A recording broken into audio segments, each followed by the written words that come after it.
سهر قعدت على السرير ورجليها ما شالتهاش بعد ما اتأكدت إن أيمن بيه ما عندوش أي مبدأ ولا شرف ولا رحمة، ولا هو إنسان من الأساس. بعد ما طلب منها إنها تساعده في قتل شريف بيه علشان يستولى على فلوس مراته المريضة، وكمان ما يهمهوش سمعتها ولا شكلها قدام الناس، ودماغها تلف بيها وتقول لنفسها: بس ده عرض عليا 2 مليون جنيه علشان أساعده في قتل شريف بيه.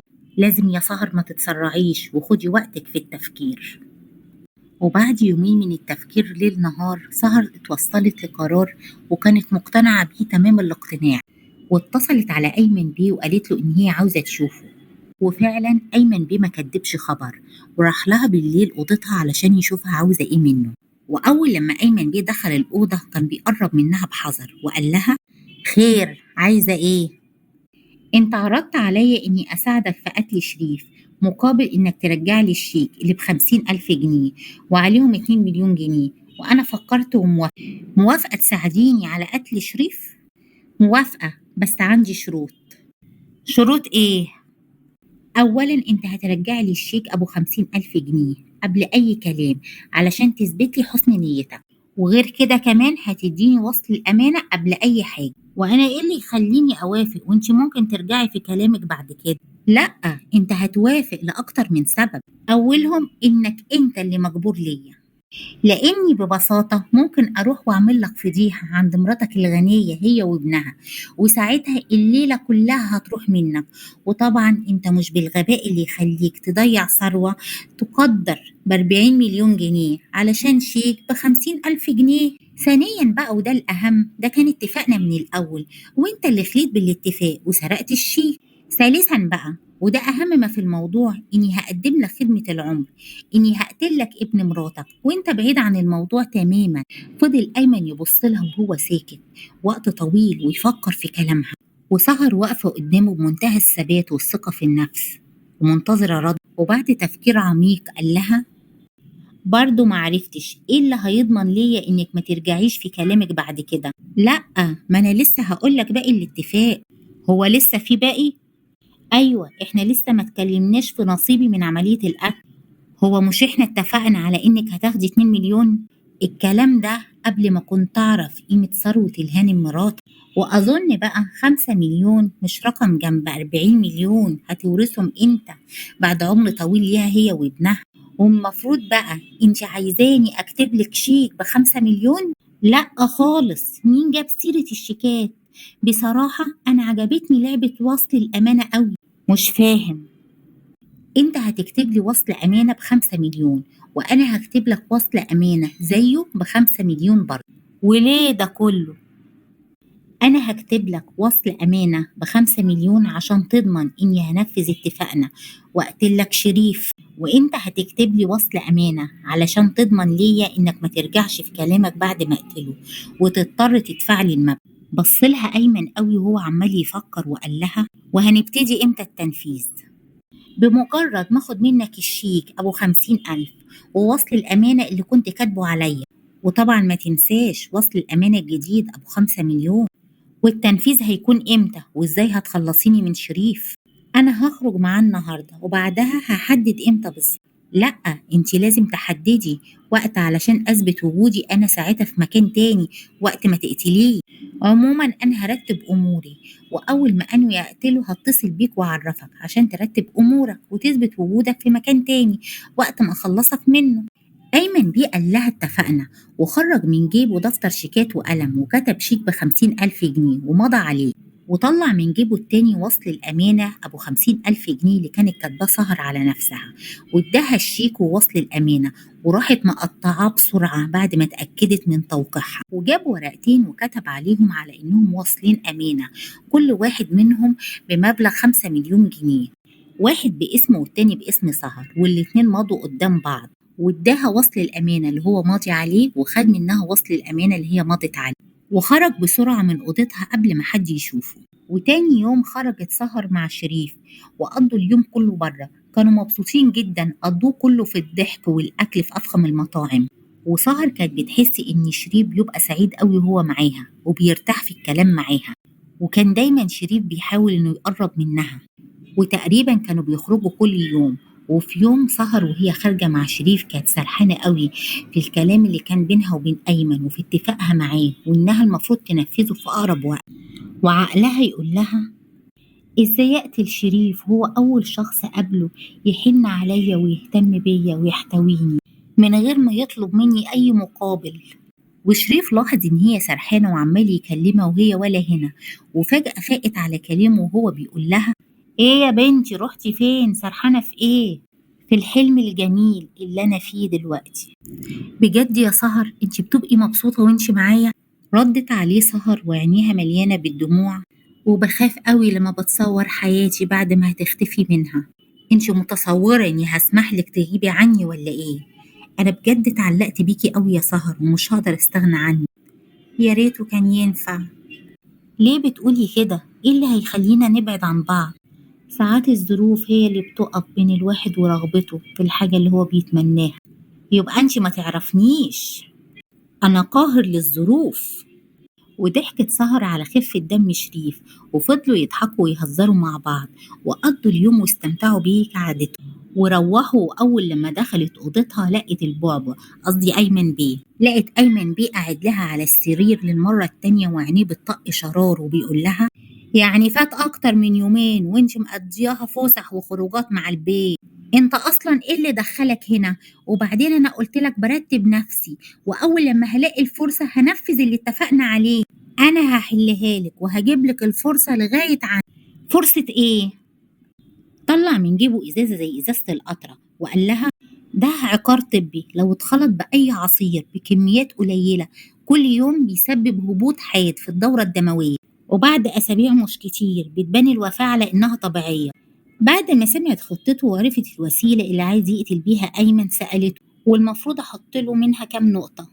مش أكتر من 5 نقط كل يوم على أي أكل أو عصير. تمام هبدأ أحط له من بكرة. اوعي حد يشوف الإزازة دي معاكي. تمام بس اتفضل انت بقى امشي من هنا قبل ما حد يشوفك.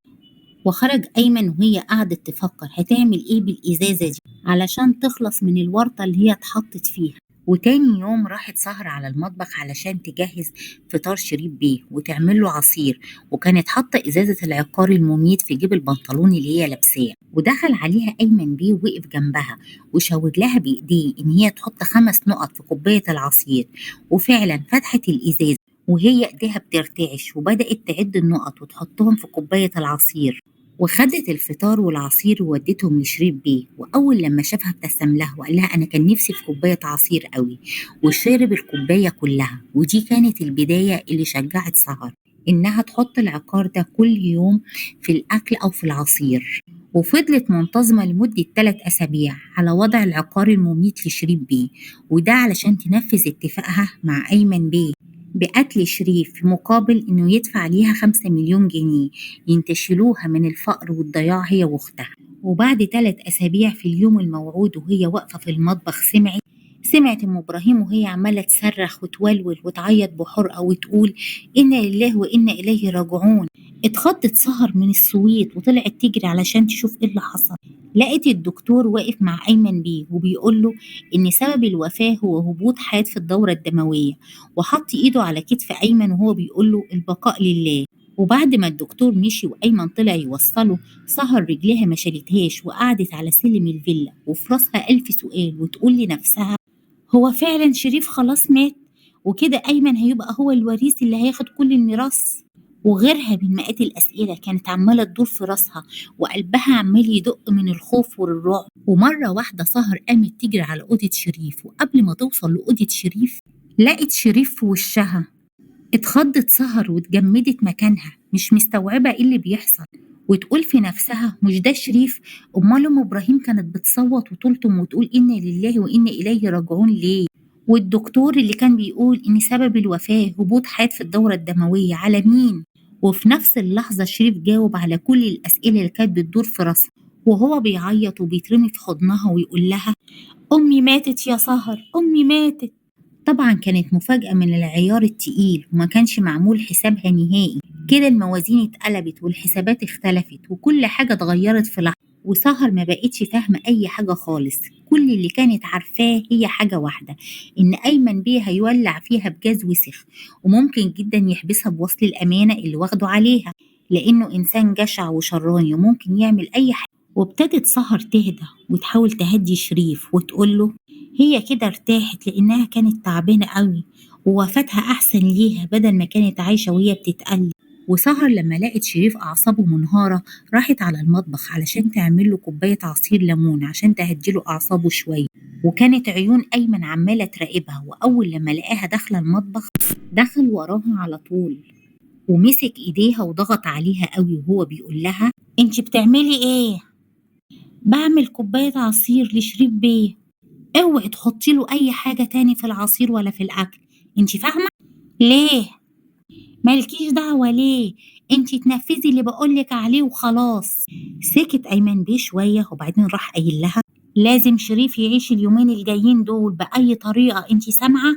بص بقى أنا ما بقتش فاهمة أي حاجة، اهدى عليا كده وفهمني بالراحة انت في دماغك ايه؟ ولسه أيمن بيه هيقول لها هو بيفكر في ايه، لقى أم إبراهيم داخلة عليه وراح طالع أيمن بيه بسرعة من المطبخ وانشغل بعد كده في ترتيبات الدفنة والجنازة، وساب سهر في حيرتها.